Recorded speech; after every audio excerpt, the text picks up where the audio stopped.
शहराशी किंवा तालुक्याशी याचा कुठलाही संबंध नाही आहे.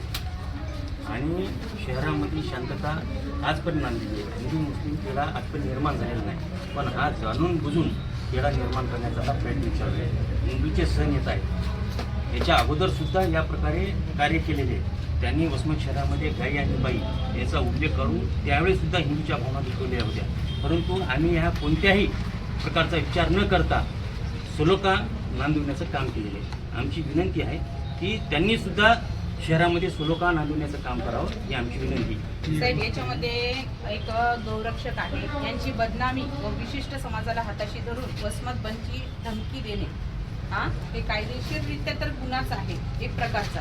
आता आमच्या गौरक्षकावर जाणून बुजून राजकीय षडयंत्राच्या माध्यमातून यांनी या ठिकाणी त्याचा आवाज दाबण्याचं काम करत आहे. काही दिवसापूर्वी जे गौवंश जे आढळलेले होते एका राजकीय व्यक्तीच्या शेतामध्ये, आणि त्या ठिकाणी गोवंश आढळल्यानंतर त्यांचा राजीनामा सुद्धा झालेला आहे. हे सर्व वसमतच्या जनतेला माहीत असून त्याचा रोष कुठेतरी त्यांच्या मनामध्ये आहे. आणि हे जे लोक आहेत, आज यांनी या ठिकाणी जे निवेदन दिलेले आहे आपणास की जर त्या गौरक्षकावर मुकोका लावला नाही तर आम्ही उद्या वसमत बंदची हाक करू, असं त्यांचं काहीतरी या ठिकाणी यांनी आपल्याला विषय तो सादर केलेला आहे. पण या संदर्भात आमचं एवढंच म्हणणं आहे की गौरक्षक हे त्याचं काम प्रामाणिकपणे करत आहे. आणि आज वसमत शहरामध्ये कुठंतरी या गौ तस्करांना एक भीती त्याची मनामध्ये निर्माण झालेली आहे की हा व्यक्ती किंवा गौरक्षक आम्हाला या ठिकाणी गाई कत्तलीसाठी आणू देणार नाही किंवा गौ तस्करी करू देणार नाही. यामुळे त्यांनी आज या ठिकाणी आपल्याला जो निवेदन सादर केलेलं आहे त्या निवेदनाबाबत आम्हाला एवढंच म्हणणं आहे की वसमत बंद पुकारू किंवा आम्ही त्याला मोका लावा असं ते म्हणू शकत नाही, कारण की गौ तस्करी करणाऱ्यावर मोका लागला पाहिजे.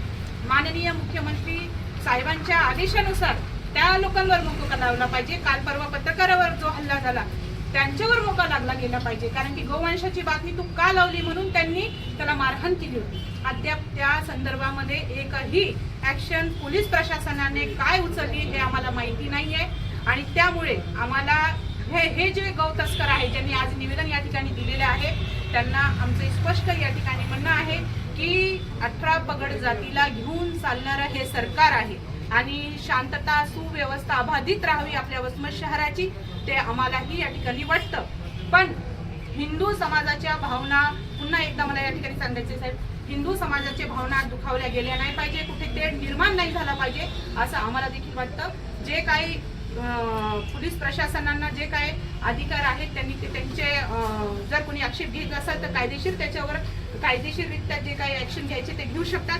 पण या ठिकाणी एका व्यक्तीला गौरक्षकाला जर टार्गेट केल्या जात असेल तर सकल हिंदू समाज त्याच्या पाठीशी आहे हे त्यांनी याद जय श्रीराम, जय श्रीराम, जय श्रीराम, जय श्रीराम.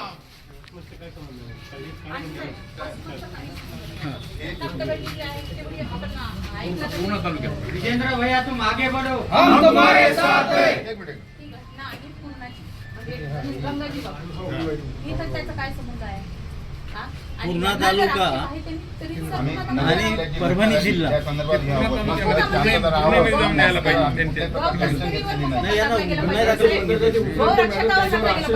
आता तर हल्ला होत असेल न सांगता हल्ला होत असेल त्याच्यावर बी अचूक घेत नाही. त्याच्यावर कोणा हल्ला केला काय जिल्ह्यात जे काही हे झालेले घटना त्या संदर्भात हिंदू संघटनेने इथं सामाजिक सलोखा राहावा या संदर्भात पूर्णतः खबरदारी घेतलेली आहे.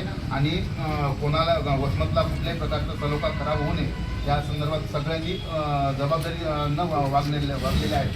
त्या संदर्भात आपण प्रशासनाने पूर्ण कारवाई करावी, व्यवस्थित तुम्हाला देऊन दिलेलं आहे.